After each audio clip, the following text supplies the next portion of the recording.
I'd like to welcome everybody to our session, Securing Your Data on AWS. This is your host today. If you'd like to ask any questions, feel free to use the Q&A panel on the right side of your screen. Simply type your question at the bottom of that panel and click on the balloon icon. That'll send your question on over to us. At this time, I'll go ahead and turn the session over to our speaker, Pat McDowell. Please go ahead, Pat. Thanks, Jerry. Hey, everyone, and welcome to Securing Your Data on AWS. This is a joint webinar between Amazon Web Services and FireEye. In this webinar, you will learn how the FireEye TAP or Threat Analytics platform can help you achieve your security goals in the cloud. My name is Pat McDowell, and I'm a solutions architect at AWS who focuses on our security partner segment. I help partners such as FireEye design and architect their products to run on AWS. Also joining to me from FireEye is Josh Goldfarb, VP and CTO of Emerging Technologies, and Paul Lee, Senior Deployment Engineer, also from FireEye. So why is security so important? As we're seeing trends in the industry, the cost of a data breach keeps increasing. Not only will it cost your business significant financial hardship, with an average cost of a data breach approaching $6.53 million, but as you can also see, about 70% of customers who would try to avoid a business who experiences a security breach. And in fact, the trend we're seeing is many companies are realizing that they can be more secure on AWS than their current on-premises environment.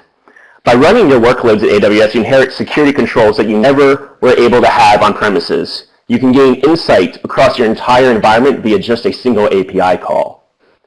We are seeing significant trends of businesses choosing AWS just for the security posture they gain alone, never mind all the flexibility of pricing and on-demand infrastructure. In fact, Rob Alexander, the CIO of Capital One, stated publicly that he believes AWS enables Capital One to operate more securely in the public cloud than they can run in their own data centers.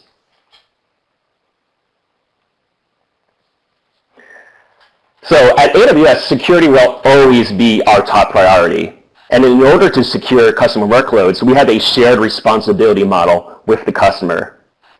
AWS manages and controls the components from the host operating system and the virtualization layer down to the physical security of the facilities in which the services operate, and AWS customers are responsible for building secure applications. We provide a wide variety of best practice documents, encryption tools, and other guidance our customers can leverage in delivering application-level security measures. In addition, AWS partners like FireEye offer products and features to help customers meet their security objectives. The shared responsibility model follows the premise that you cannot deploy secure applications by yourself because you have to rely on us, AWS, and we cannot secure things for you because we do not have access into your EC2 instances. It takes AWS, our partners like FireEye, and our customers working together to create a truly secure environment. Customers have the responsibility to choose such things as where you store your data, what type of encryption you use, how to build your applications, and who should have access to those workloads. The customers are also responsible for such things as patching operating systems and defining their desired network security controls. We refer to our side of the shared responsibility model of security of the cloud. You, the customer, are responsible for security on or in the cloud.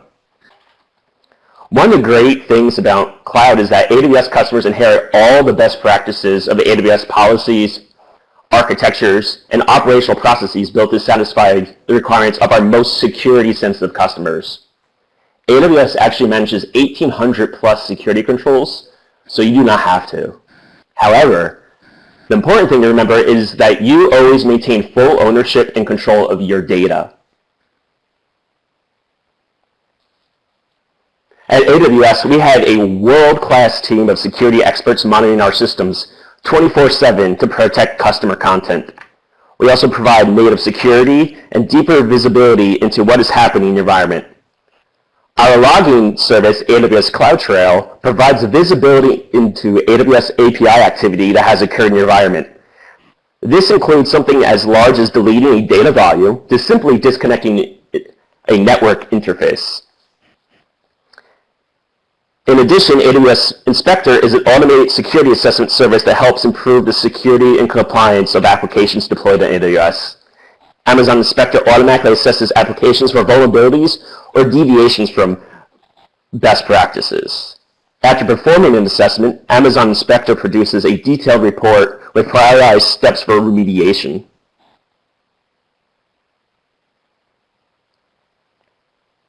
Availability and reliability are one of the main reasons our business has grown as fast as it has. AWS builds its data centers in multiple geographic regions, as well as across multiple availability zones within each region to offer maximum resiliency against system outages. The AWS global infrastructure is comprised of 35 availability zones across 13 geographic regions worldwide, with another 4 AWS regions and 9 availability zones in Canada, China, Ohio, and the United Kingdom expected to come online throughout the next year. AWS designs its data centers with significant excess bandwidth connections so that if a major disruption occurs, there is a sufficient capacity to enable traffic to be load balanced to the remaining sites, minimizing the impact on customers.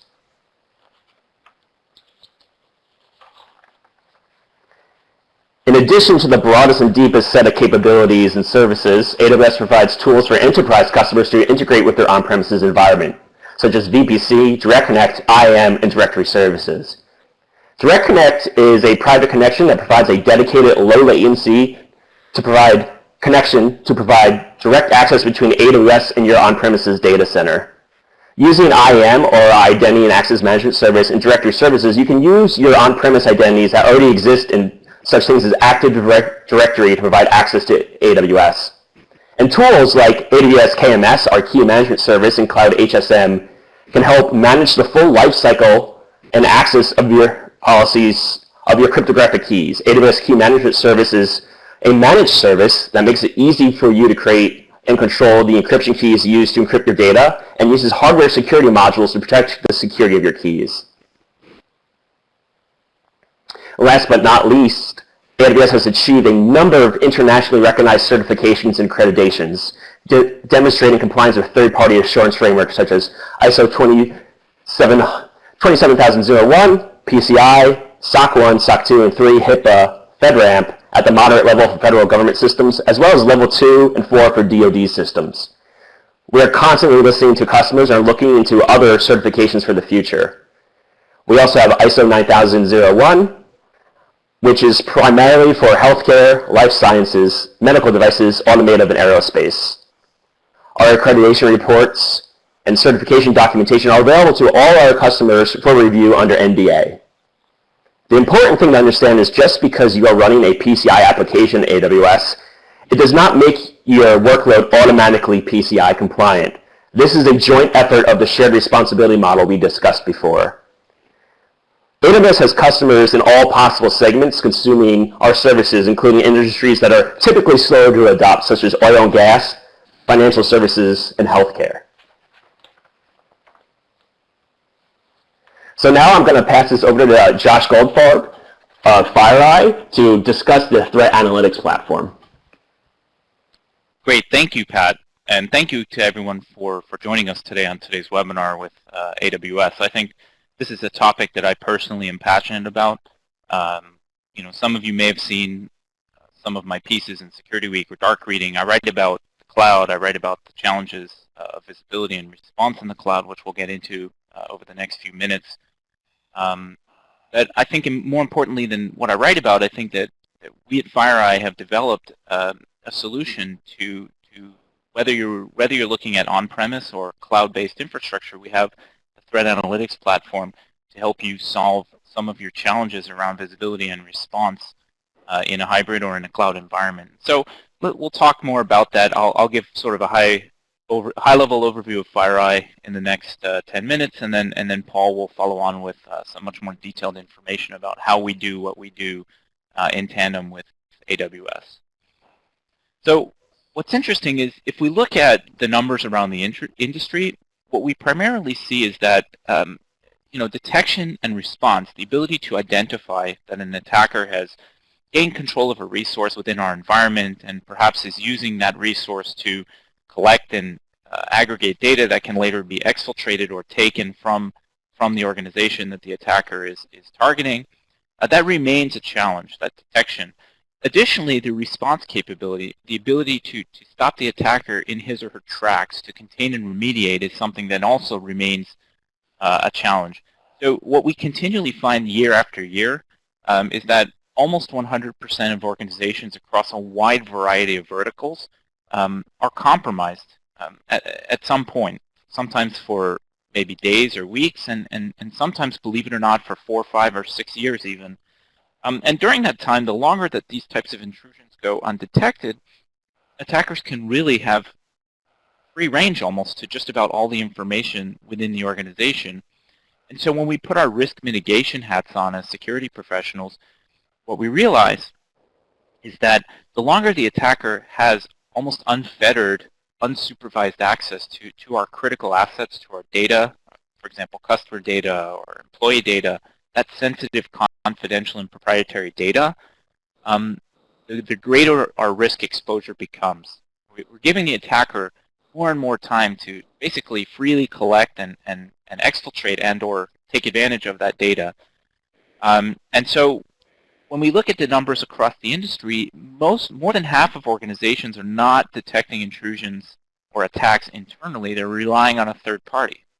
Now, the problem with that is that it's most often after a significant amount of time. For example, if a law enforcement agency would come to an organization, or a third party or a vendor such as us would come to an organization and say, we've identified that you have an intrusion, that you have a bit of a problem. An attacker is inside and is going after and collecting the different data that you have. By that time, the attacker has generally been in there for quite a long time. And so this 146 days that you see of the mean dwell time is something like a 5-month period, which is a very long time to give an attacker access to your data.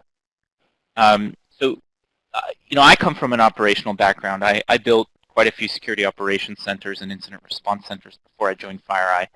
And yeah, I always like to ask questions. I ask a lot of questions. People who work with me know that. And the question I ask around the detection and response challenge is, why are we in this type of situation? Why is it that attackers can find a foothold inside our organization, whether it be a laptop, whether it be a tablet, whether it be a web server that they've knocked over through SQL injection or something similar, and then remain sort of fly under the radar for such a long time, days, weeks, months, even years sometimes, all the while collecting all this data, taking it out to their command and control infrastructure, and then subsequently either releasing it publicly or selling it or causing damage to the organization. I always ask myself, why are we in this type of situation? And really, I boil it down to two essential fundamental issues, two root causes. The first is something I call alert fatigue. It used to be 15, 20 years ago, when you wanted to instrument a network and collect data, it was somewhat challenging to get the data you needed to be able to try and understand what was going on. Now that's no longer the problem. Whether we're thinking about the traditional sort of on-premise model or the newer cloud AWS model, the data is available. The question is, what do you do with it? How do you get signal from the noise, or the needle from the haystack, to use the proverbial, to use the perhaps cliched phrase? Making sense of all of that instrumentation and telemetry data is something that's a little bit non-trivial. In fact, it's quite non-trivial. And it's something that FireEye's industry-leading technology, intelligence, and expertise allows us to do better than others who don't focus as much in that particular area. So that's one issue, is that alert fatigue. The second issue is the lack of context, right? Even if I have fantastic alerting, I know how to make sense of all of the data I'm collecting and pull out those few elements or those few pieces that are of the highest value or the most importance or that need action. I still don't understand what the full story is. I need to paint the picture, put together the puzzle of what's going on. And that requires filling in critical contextual information that comes from a variety of data sources. I need to be able to ask targeted and incisive questions of the data that I'm getting from multiple different telemetry sources. And I need to be able to get those answers in seconds, not hours and days, like is the case with many traditional solutions such as SIM and some of the other technologies out there. So I need to be able to, first of all, reduce my alert volume, use fewer but higher value alerting to really get over that alert fatigue issue so that I can make sense of all of the the huge volume of data that I'm collecting on a daily basis. And then, of course, I need to be able to fill in that context. And those two issues are not something that these traditional MSSP and SIEM approaches were really designed to address. And that's where FireEye, together with AWS, we've come together with a threat analytics platform to really address that issue. So, compliance is important. We all need to do it. That's what many of the traditional legacy technologies were designed for. Absolutely need compliance, but in addition to that, all of the intrusions we've been reading about in the papers over the last 3 years, they were all 100% compliant. They all had every regulate. They were all in compliant with every regulation and every law, etc. But of course, the attackers don't care about that and will still find ways to intrude and get around any type of controls that are put in. So of course, we need to make sure that we're able to detect, we're able to investigate. That's building that story, putting together the puzzle like I talked about earlier. I call it building the narrative, or putting together the narrative around what's happening. And then, of course, being much more proactive with responding in a much more timely manner. And that is the evolution of security, something that requires a number of different moving parts. We'll get into some of them later in the slides. But it's something that FireEye, together with AWS, is uniquely positioned to help you do, particularly for your cloud infrastructure. So what are some of the things that hold people back? Like I talked about, lack of visibility. As we move infrastructure to the cloud, we lose that traditional enterprise visibility. In the old on-premise enterprise days, we could be a bit lazy in terms of, well, if we couldn't get visibility in one place, we could perhaps get it in another. When we move to the cloud, we need to make sure that we maintain that visibility, which means that we need security vendors and cloud providers, for example, like FireEye and AWS, who allow us to get that visibility that we so desperately need. We need to get the alert fatigue under control, improve that signal-to-noise ratio, understand how to interleave intelligence, how to interleave certain types of analytics and expertise that we can have our security vendors build into our platform so that we can make better, more timely decisions, build the narrative / put together the picture, the puzzle of what's going on, make those better, more informed, more timely decisions. And of course, we need people who can perform the analysis, run the different types of queries, ask the questions that need to be asked, and resolve the incidents, contain and remediate. And that's often very difficult to find. And so that's something where it may make sense to think about looking to set a specialist, if you will, in that area, which FireEye is one. That's why we built the threat analytics platform.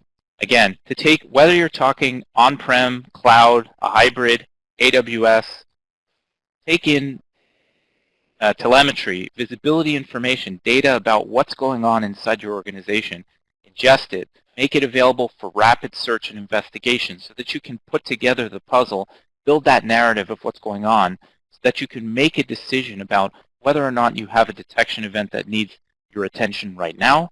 If it does need your attention, what do you need to do in order to respond, to contain and remediate, to be able to go through that incident response lifecycle in a matter of minutes or perhaps hours, as opposed to days, weeks, months, or even years, which obviously is just not going to cut it in today's environment.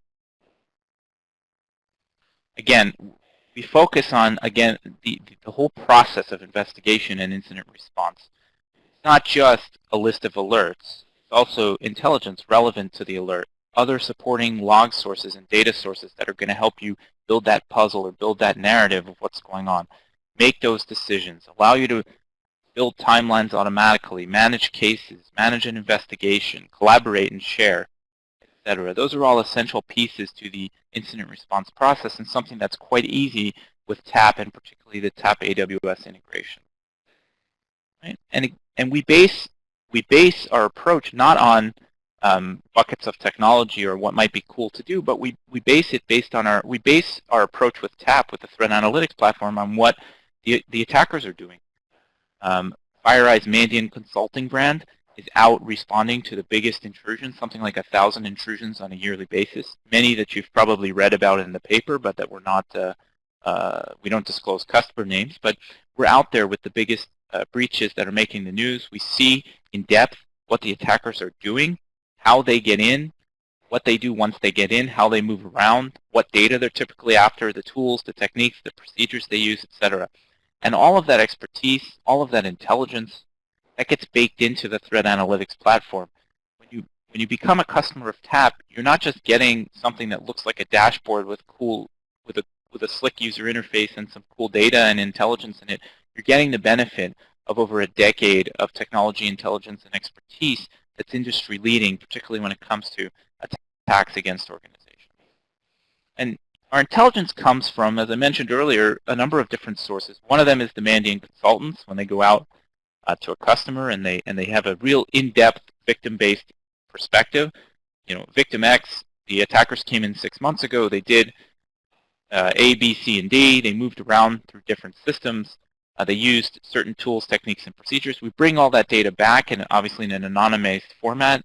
We normalize it. We index it so it's available to our intelligence analysts. Our sensors for customers that purchase our on-premise appliances and or our virtual machine. We collect telemetry data about what the attackers are doing, how they're trying to compromise and get into the organizations from attacks that we block, and we bring that data back as well. FireEye as a service, or FAS, when I talked about looking to a trusted partner to help an organization round out that security picture with that expertise that helps them make those decisions and address the security vulnerabilities and the risks that they want to mitigate. And iSight, which is our intelligence arm, which is really the closest thing you'll find in the private sector to a nation-state capability around intelligence. Basically, having analysts deployed in a number of different locales, speaking local languages, really understanding how to collect information about what the attackers are doing from that attacker-based perspective. So from these four perspectives, we collect a wide variety of intelligence, but more importantly than just collecting it, we have mathematicians and intelligence analysts who are trained in asking questions of the data and trying to help us understand what the data is telling us. We don't go at it saying, I need a report on threats to Asia Pac, or I need a report on threats to Latin America. We go at it saying, what is the data telling us today? What can we alert our customers to? How can we better protect our customers going forward? Of course, one of the greatest features, or one of the coolest features of the threat analytics platform is this idea of the guided investigation, helping the analyst through the investigation. Hey, you know, you asked these 2 questions. Here's 8 or 9 other questions that you might be interested in asking as you begin to build out the narrative and put together the puzzle of what it is that you're looking at the current time. Expertise in the security realm, particularly around investigations, it requires years. It's very difficult to build the expertise, particularly as the attackers move and adapt very quickly. So we build all of that into the platform to help assist the analyst on the customer side to really move the investigation in the direction that's most helpful. And of course, this is all done in the cloud, in AWS. There's no waiting 2 months to get power and cabling to rack and stack an appliance. This is all in the cloud. We can take data from your on-prem devices and logging sources. We can take data from your AWS deployments, and we can bring it all together, mix it with that intelligence and that expertise that I mentioned earlier, and really give you a cloud-based threat analytics platform, something you can use to detect and respond to incidents in a timely manner. And now I'd like to turn it over to Paul to get into more of the details around how we do what we do. Paul? Thank you, Josh. And thank you once again for everybody for joining. As Josh mentioned, the Threat Analytics Platform is a cloud-based security platform. But we pride ourselves on not just being security in the cloud, but security for the cloud. And as we look at it, we feel that it really boils down to 3 areas: simplicity, accessibility, and actionability. Simplicity. We want to give a tool that analysts can very quickly move from alert that fires to searching for context around that alert to opening an incident, providing a workflow for the IR analyst, and closing out the process. The Threat Analytics Platform came out of a Mandiant pedigree back before the acquisition or the merger with FireEye.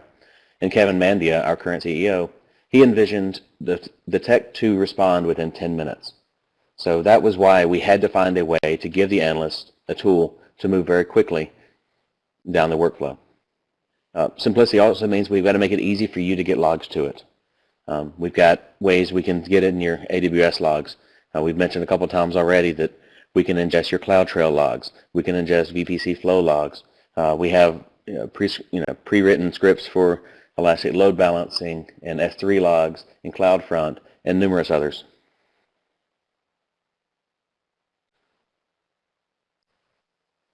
And accessibility. So, and we'll talk about this more in just a moment, we want to provide a single pane of glass.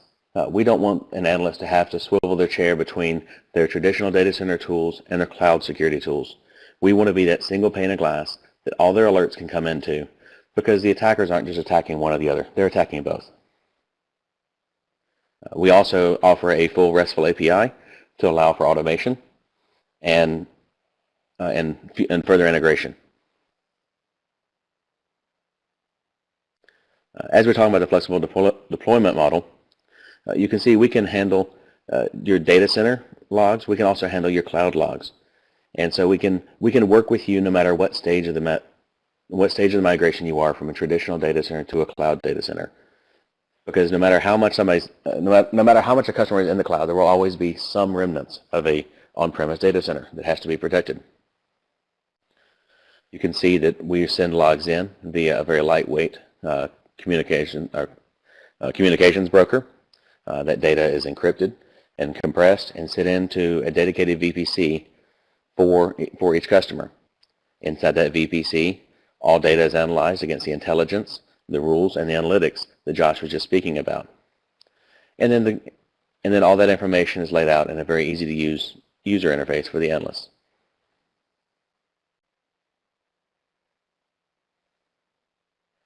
Actionability. So if we're going to hit that 10 minutes from detect to respond, we've got to make it easy for you to know the next stage. Some of that may be the guided investigation Joshua was talking about.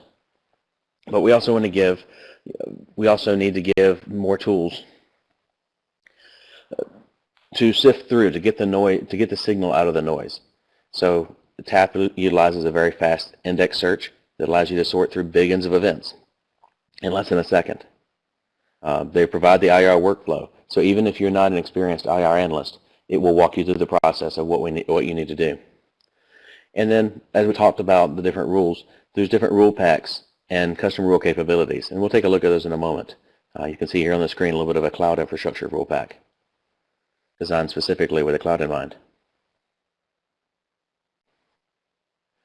So a couple of years ago, we had a customer come to us, and they decided they wanted to make a very heavy investment within the cloud.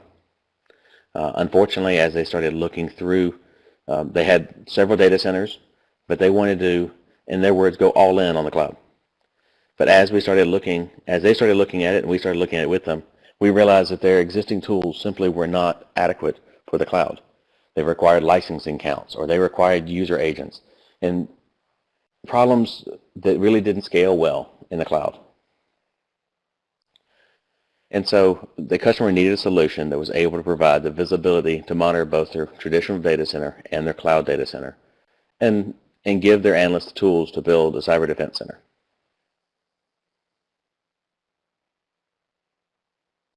And so what we did is we helped them implement TAP. And that gave them the visibility to their traditional data center as well as their cloud. This particular customer had a lot of up and down on their log, on their traffic. Certain times of the year they were much busier than others. And so TAP being in the cloud, we could scale to meet their need. We have customers that will literally double in size and then shrink back down to the original size over the course of a year. And so, being cloud-based, we can work with them and make sure they only have what they need. And then the rapid search and real-time alerting provided the analysts they needed to move from compromised accounts and track them back, and track back into the data center.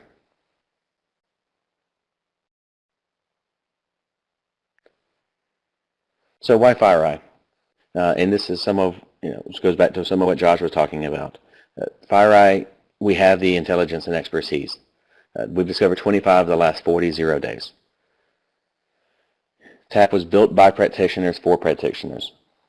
When Kevin Mandia said we want to go from detect to respond in 10 minutes or less, we realized there wasn't a tool out there to do that, so we created one, and that is TAP. And we also wanted it to be easy for customers to use. We wanted the deployment to be simplified and to make sure that there was very little time to value and that customers could be up and running very quickly. The problem with traditional SIEMs is many times it would take a year, 2 years, 3 years before they were ever at full operating capability on a SIEM. And by that point, it's too late.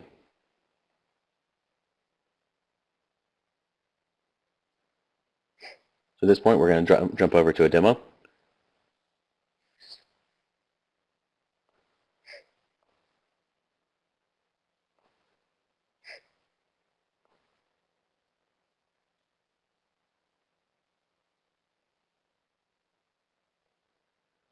When you first log into the Threat Analytics platform, you'll see that there is a main dashboard that's broken up into a couple of different segments.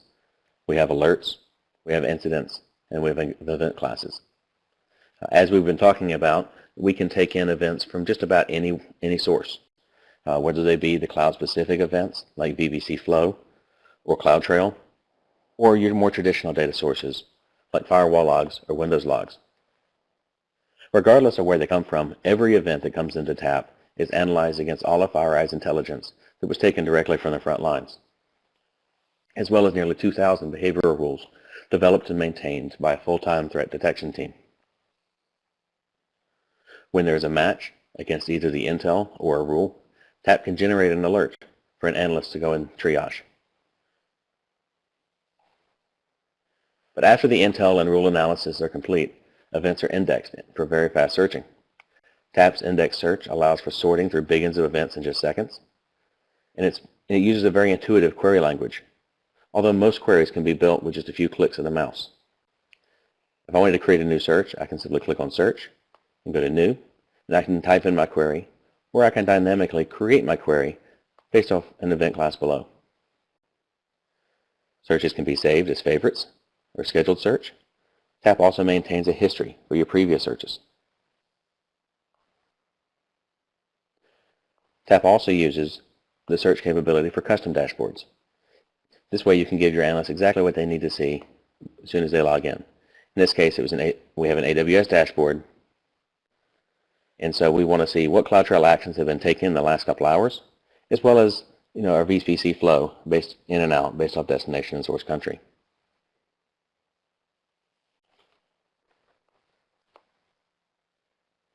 As I mentioned before, the Threat Analytics platform comes with nearly 2,000 pre-built rules that are built by the threat detection team.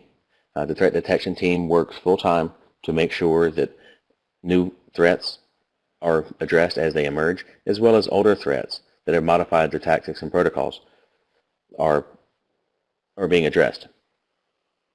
Additionally, they review every single false positive to make sure that the rules to see if the rule can be written better and prove alert efficacy. All of the rules are broken up into rule packs. One particular that is interesting for AWS is our Cloud Infrastructure Rule Pack. Here we have nearly 60 rules specifically created for finding anomalous behavior within the cloud. Maybe it's things like an AMI made public or an EBS volume snapshot made public. Perhaps that's an attacker trying to exfil data. Maybe it's creating a trail or deleting a trail, or stop logging or deleting a trail. Perhaps it's an attacker trying to cover their tracks. Many of these could simply be misconfigurations, but even in the misconfigurations, they can certainly leave you open for further attack.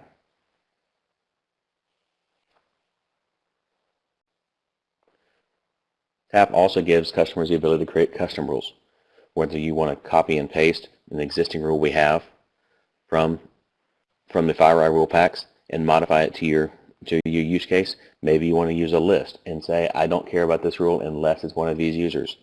You can do that. Additionally, you can create custom indicators. So just like every event is analyzed against all of our rules and all of customer rules and all of our intel, this is a place where customers can import their own intel, whether they have it from an industry feed, a third-party threat feed they're already receiving.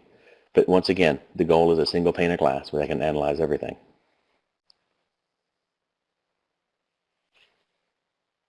So taking a look at alerts,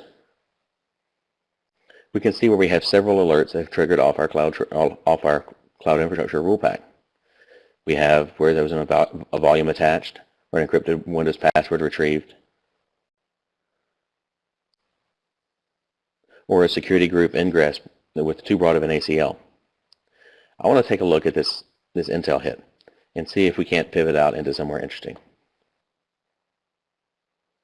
So as we go into an alert, we can see we have the option for guided investigation. And not all questions will apply to all types of Intel hits, but as Josh mentioned, this will give a new analyst the ability to walk through the process. So we can see where the related tap Intel hits and within the 60-minute time offset. And we can see there were. Once again, all of these giving analysts the ability to quickly get a better idea of the context and make the right decision. We can assign this alert to a user. We can also create queues if we have teams. To avoid the alert fatigue Josh was talking about, when we use the principle of a distinguisher. When we have an Intel hit come in and it matches the same distinguisher, those hits are then added to the same alert. So if you have 100 hits from the same IP address, you don't receive 100 alerts. You receive one. And all of those different hits will be added to the timeline so you can see exactly what happened.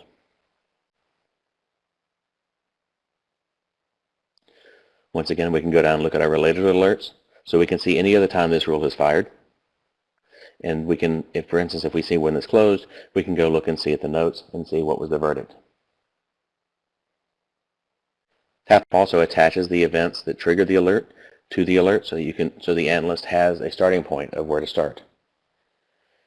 Here we can see our Intel match class was AWS VPC flow, so we know that this Intel hit came from something in the cloud. And the match field was a destination IPv4. Given that, let's take a look at the source IPv4 and see what else is going on with that box. So once again, we can, as we say, we can build dynamically. We'll click on the source IP address and click New Search.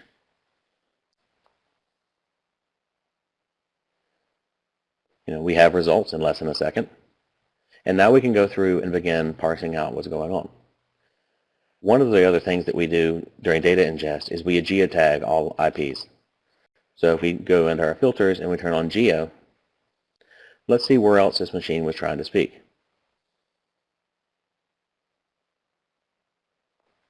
So I can go and I can group by. And this becomes, so we can start really pivoting through our data and making better decisions. I now see that the source IP address was trying to speak out to multiple different countries. I know my environment. I know that my machine should not be reaching out to Russia or the Ukraine or China. So there's something going on here that I need to dig into deeper. In this case, I want to go ahead and take a look at the account ID and let's make sure the account ID has not been compromised. So I'm going to go to account ID. I'm going to create new search. And this time I want to group by my class. Grouping by your class will let you see the types of events you have for that particular piece of data. So we group by class. And we can see we have VPC flow logs, we have our Intel hits, and we also have CloudTrail. CloudTrail is what I'm interested in right now, so I want to add that to my current search. And instead of grouping by class, because it's CloudTrail, I now want to group by action.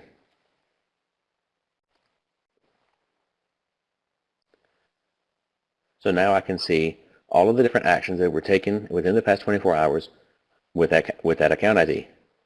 And you're always going to expect to see some describes and some lists, but we may or may not expect to see an authorize security group ingress or a create security group. We know that we're speaking out to some strange countries, so let's see if anything was speaking into the account. So now instead of grouping, we're going to change our query, and you see we can change our query on the command line as well as with the mouse. But all of the query language is very intuitive. Okay, so now we can see that we have CloudTrail events sourcing from the United States as well as Hong Kong. If I don't have anybody working in Hong Kong that should be doing that, that becomes an immediate red flag. So I'm going to add that to my current search. And we're going to make one more group by change. And let's see what the username being used was. So now I have one username that's being used for different events. Creating an instance, describing the instances, creating a key pair from Hong Kong. At this point, we have to assume that this user account, their keys have been compromised, and go in and remove those keys and start tidying up the process there. While this is a canned demo, we have seen this exact example in the real world. Developers, they don't scrub their code well enough before they upload to GitHub, and keys are found within GitHub code, and we start seeing strange actions coming in from other parts of the country, or just at strange times of the day. At this point, we'll go into our Q&A. So I'll go ahead and hand the call over to Pat. Thanks, everyone, and thanks for attending the webinar.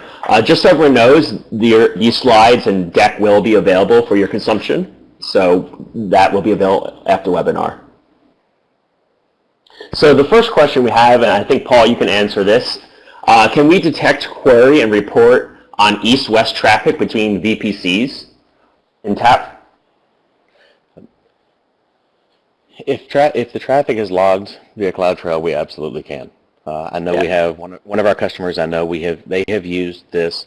They know they were only working in particular VPCs, and so they had a custom rule created for any time there were activities outside of that particular or those particular regions, and so they wanted to know.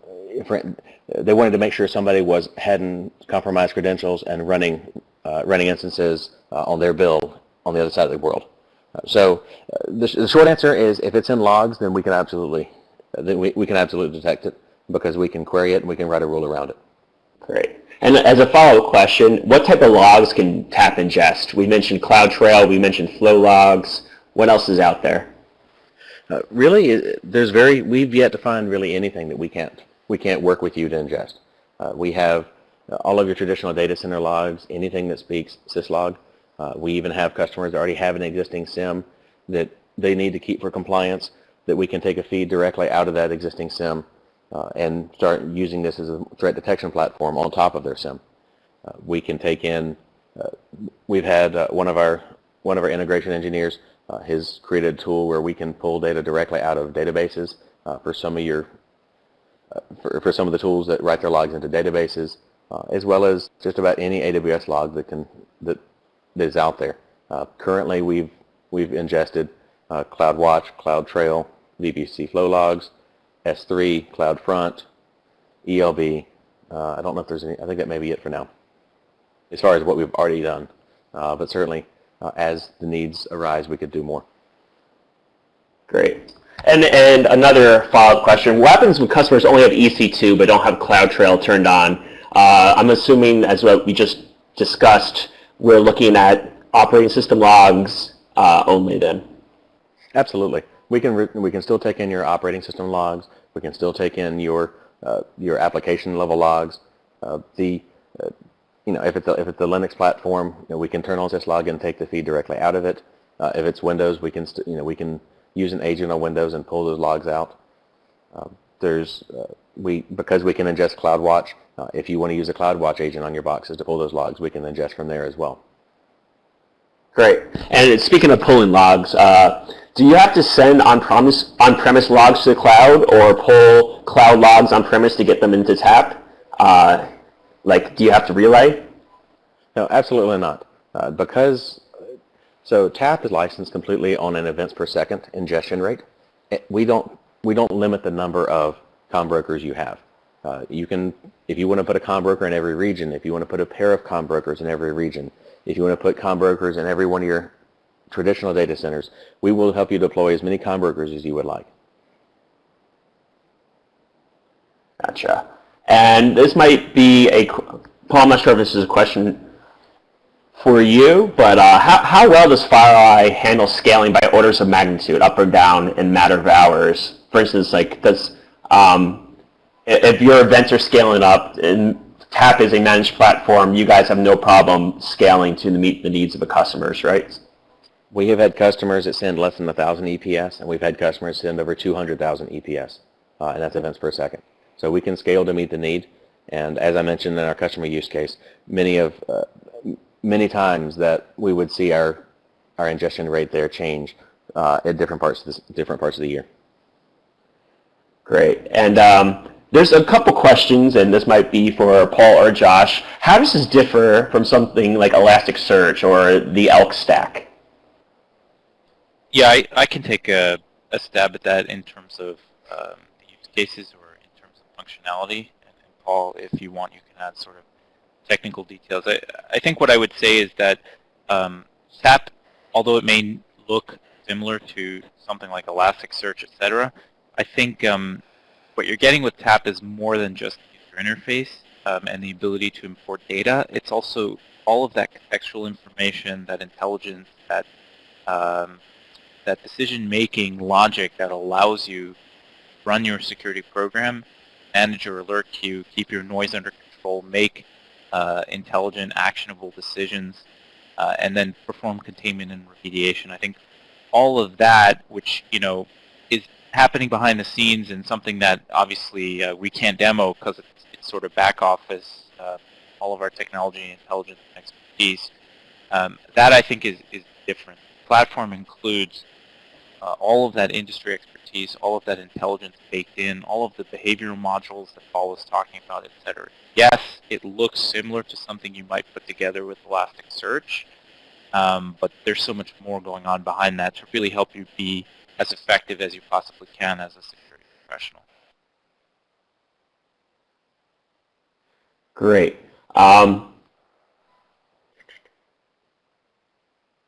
Another follow-up question we have right here. On newly found intelligence data, for example, a bad IP address, how fast do these become immediately available to existing customers?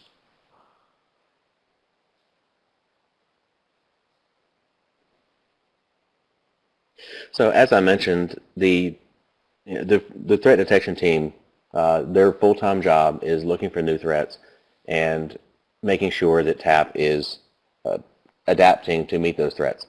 So as soon as we identify there's a threat out there, several years ago, it's old news now, but several years ago when Heartbleed and Shellshock came out, they had patterns written out. They had patterns written for those threats within hours and pushed out to all customers.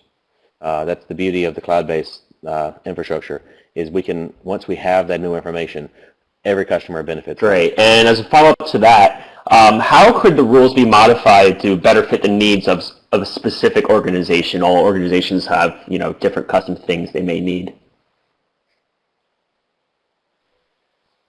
Absolutely. So all of the FireEye rules are written somewhat generically to try to hit as many people as possible, but we understand that there's going to be times when you need to tailor it more to your needs. Most of the time, the rules are visible within TAP. You can simply copy and paste it into a custom rule, make the modifications you need, enable the custom rule, and disable the FireEye. Great. And speaking of logs, if you already have an on-premise SIEM or Elk stack, and you're basically having logs in two separate sources, could you feed your SIEM or Elk stack into FireEye to gain that intelligence? Because you're kind of collecting duplicate logs at that point. What's the best practice there? We have a lot of customers that have an existing SIEM, and maybe they already have all of their, perhaps they already have all of their devices logging to that existing SIEM. We're not going to recommend that you come in and change the way all your devices are logging. With just about every SIEM that we've run across, we can take a feed right out the backside of the SIEM. Normally, we can find some way to. Normally, most SIEMs have a way to filter what they want coming out. We don't necessarily need all their compliance data that they need, but we would want the data that would be useful for threat intelligence. And that's part of what an engineer in my role as a deployment engineer would work with the customer on helping getting set up. Great. And speaking of deploying the FireEye TAP, how does TAP handle access to AWS resources? I believe you guys are using IAM roles and not access and secret keys, right? You don't have to collect credentials. Yeah, absolutely. It was very important to us when we started writing the tools to pull AWS logs that we follow AWS best practices. And so we will never ask for a static key. We don't want those sitting out on a box. So part of, for instance, when you deploy CloudTrail, we would help walk you through creating a role, creating a policy, assigning that policy to an instance that's pulling it, so that everything is using STS and not using static keys. Along that same line, if you have multiple accounts you need to pull from, we can work with you and help set up cross-account roles so that you don't have to help simplify the management overhead. Great. And there's another deployment question. There's a question about, this is not an inline device, it's just an ingestion engine that could ingest from hosts or other data sources, correct? Correct. This is not inline. But that said, there is a RESTful API.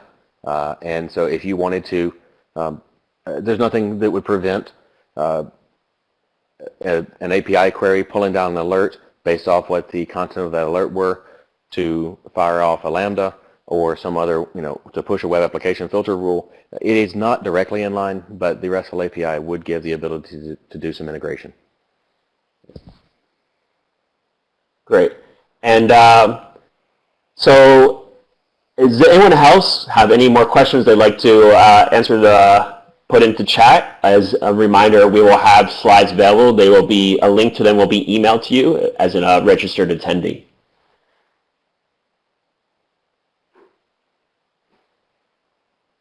Last call for questions.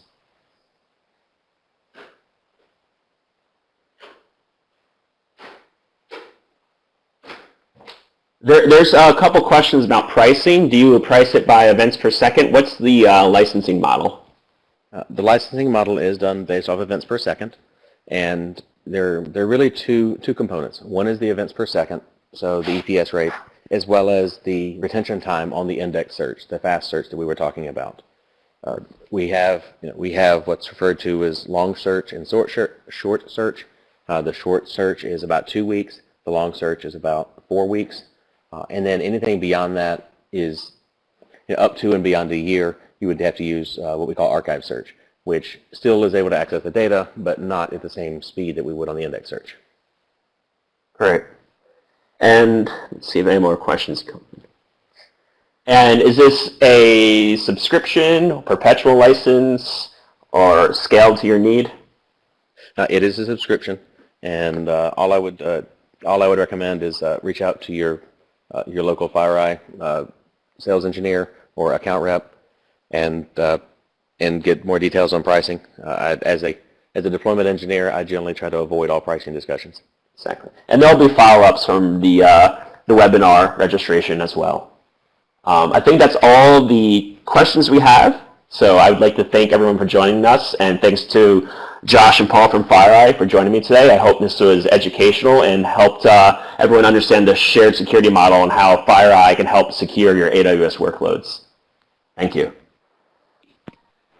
So this time we'd like to thank everybody. You may now disconnect from our session. Have a great day.